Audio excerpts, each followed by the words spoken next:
जय हिंद फ्रेंड्स, आज की वीडियो में हम लोग पढ़ेंगे अलंकार। अलंकार क्या होता है? काव्य की शोभा बढ़ाने वाले तत्वों को अलंकार कहते हैं। अब काव्य की शोभा क्या होती है? जैसे आप लोग क्या होते हैं, नॉर्मल में नॉर्मल दिखते हैं, लेकिन जब गहना पहन लेते हैं, गले में चैन पहन लेते हैं, लॉकेट पहन लेते हैं तो और अच्छे दिखने लगते हैं। तो जो गहना और लॉकेट यानी कि जो आपका आभूषण आपको और अच्छा दिखाता है, तो उसी तरह जो है काव्य की शोभा अलंकार बढ़ाता है। अगर हम काव्य में अलंकार का यूज करते हैं तो काव्य हमें और अच्छा दिखता है और पढ़ने का मन करता है और उससे जो है उस वाक्य को सुनने का बार बार मन करता है। जैसे कि आपने सुना होगा, चंदू के चाचा ने चंदू की चाची को चांदनी चाट में चांदनी चौक में चांदी के चम्मच से चटनी चटाई।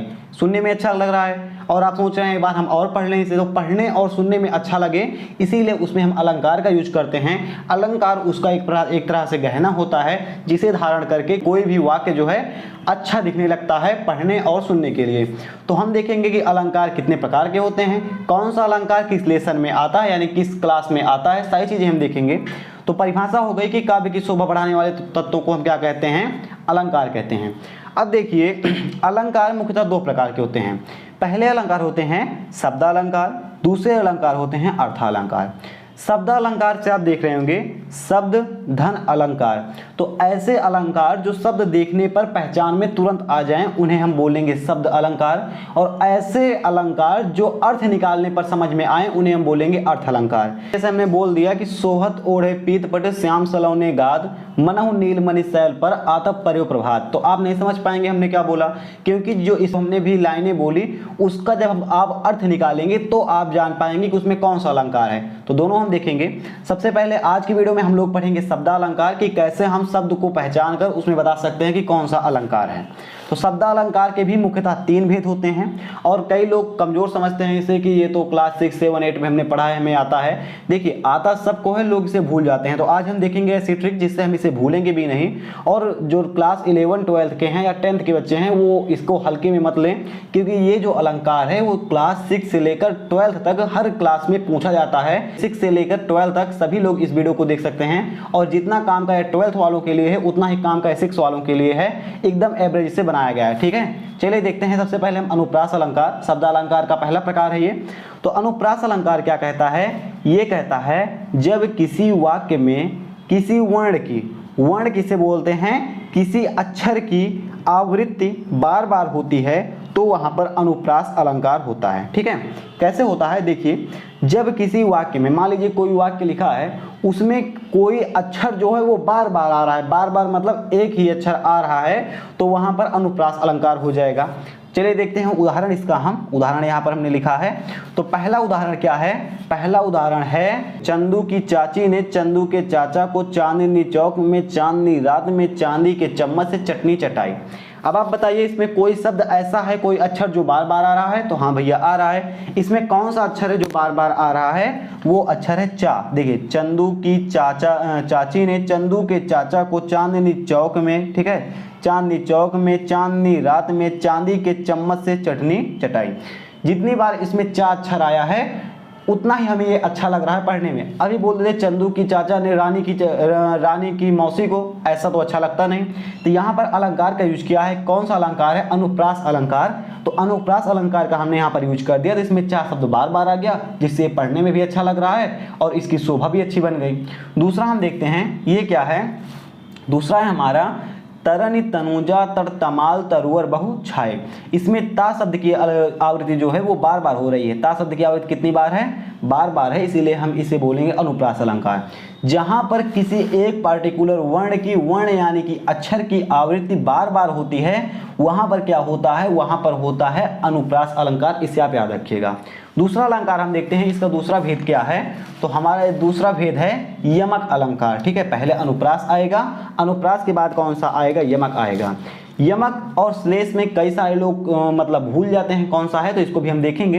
तो यमक, जब किसी काव्य पद हम बोलते हैं लाइन को, तो काव्य पद या कविता में एक ही शब्द को 2 बार अलग अलग अर्थ के लिए प्रयोग किया जाता है तो वहां पर क्या होता है? यमक अलंकार होता है। चलिए देखते हैं। बोल रहा है जब किसी लाइन में, लाइन हमने ले ली यहाँ पर, ये देखिए ये लाइन हो गई, मान लीजिए पहली लाइन हो गई। अब हम क्या बोलेंगे इसमें? ये पहली लाइन है, इसमें क्या होगा, एक ही शब्द को, एक शब्द क्या है, कनक है, एक ही शब्द को दो बार, कनक कनक, ठीक देख रहे हैं, कनक और कनक दो बार एक ही शब्द को प्रयोग किया हमने और अलग अलग अर्थ के लिए प्रयोग किया। ऐसा नहीं है कनक कनक लिखा तो कनक मतलब कनक ही होगा एक बार में, तो एक शब्द को, कनक को हमने दो बार प्रयोग किया और दोनों बार अलग अलग अर्थ के लिए प्रयोग किया है, तो यहाँ पर होगा यमक अलंकार। कंफ्यूज मत होइएगा, इसमें क्या बोला जा रहा है, कनक कनक ते 100 गुनी माँ दत्ताधिकार, या खाए बौराए जग या पाए बौरा, यानी कि इसमें एक कनक है सोना और एक कनक है धतूरा। बोल रहे हैं कि जो एक सोना होता, वो धतूरा होता है, धतूरा को तो आदमी खाने के बाद पागल होता है, नशा चढ़ता है, वो बौराता है, लेकिन दूसरा कनक जो होता है, जो सोना होता है, उसको जो आदमी है वो पाने मात्र से पागल हो जाता है। अभी आपको हम 2 किलो सोना दे दें, आप पागल हो जाएंगे, इतना पैसा आपको मिल जाएगा कि आप समझ नहीं पाएंगे इसका हम करें क्या, तुरंत आप पागल हो जाएंगे उसको देखने से, अपने हाथ में लेने से। तो कौन सा कनक ज़्यादा खतरनाक है, तो सोना वाला ज़्यादा खतरनाक है। लेकिन इसमें यह बोला जा रहा है कि एक ही शब्द का, कनक शब्द का हमने 2 बार प्रयोग किया है और अलग अलग अर्थ के लिए, एक का धतूरा के लिए, एक का सोना के लिए, तो एक ही शब्द का 2 बार हमने प्रयोग किया है अलग अलग अर्थ के लिए, तो यहाँ पर हो जाएगा यमक अलंकार। ठीक है, आगे देखते हैं इसका अगला उदाहरण। अगला है काली घटा का घमंड घटा। ठीक है, यहाँ पर घमंड हम लिख देते हैं, काली घटा का घमंड घटा। अब यहाँ पर देखिए काली घटा यानी होते हैं काले बादल, और ये घटा है माइनस वाला, इसको हम लिख देते हैं लेस, इसका मतलब है लेस। बोल रहे हैं काली घटा का घमंड घटा, काली घटा जो बादल गरजते हैं वो बरसते नहीं हैं, तो काले बादल आए, उन्होंने खूब गर्जन की, लेकिन वो बरस नहीं पाए, तो उनका जो घमंड है वो कम हो गया। पहले घमंड में आए, गरजे खूब, अब पता लगा उसमें पानी है ही नहीं, तो उनका जो घमंड है चूर चूर हो गया है। तो ये बोल रहे हैं काली घटा का घमंड घटा। इसमें एक घटा का अर्थ है बादल, काले बादल, और इसका अर्थ है उसका घमंड कम हुआ, घटा, तो इसका क्या हो गया, ये बादल हो गया और ये हो गया कम। तो एक ही शब्द घटा का जो प्रयोग है 2 बार किया है और अलग अलग अर्थ के लिए किया है, यहाँ पर हो जाएगा यमक अलंकार। और श्लेष में क्या होता है, श्लेष में देखिएगा, श्लेष में बोल रहे हैं जब किसी वाक्य में एक शब्द से कई अर्थों का बोध होता है तो वहाँ पर क्या होता है, श्लेष अलंकार होता है। पहले हमने पढ़ा कि एक शब्द बार बार आता है, फिर एक शब्द 2 बार आता है, फिर एक शब्द क्या बोल रहे हैं कि एक ही बार आएगा लेकिन उससे कई अर्थों का बोध होगा, तो वहां पर क्या होगा, श्लेष अलंकार होगा। इसको हम उदाहरण समझते हैं। उदाहरण क्या है, ये है पहला वाला, ये है रहीमन पानी राखिए, बिनु पानी सब सून, पानी गए ना उबरे, मोती मानुष चून। ठीक है, तो ये देखिए इसमें क्या बोल रहे हैं रहीमदास जी कि पानी सबसे जरूरी होता है, पानी के बिना कोई किसी का कोई मोल नहीं है, ना कि मोती का। मोती सीप से प्राप्त होती है, सीप जो है पानी में रहता है, सीप नामक जीव, तो अगर सीप नहीं रहेगा तो आप मोती का कोई लाभ नहीं है। अगर मनुष्य पानी नहीं पिएगा तो उसका कोई लाभ नहीं है, और जब चून में पानी नहीं रहेगा तो उसका भी कोई लाभ नहीं है। तो पानी सबसे जरूरी होता है। तो इसमें क्या बोल रहा है, पानी गए न उबरे। ठीक है, पानी गए न उबरे, मोती मानुष चून। पानी शब्द से 3 के लिए अलग अलग, मोती के लिए समुद्र, मनुष्य के लिए पानी, मतलब एक शब्द से कई अर्थ का बोध हो रहा है, तो यहाँ पर क्या होगा, श्लेष अलंकार होगा।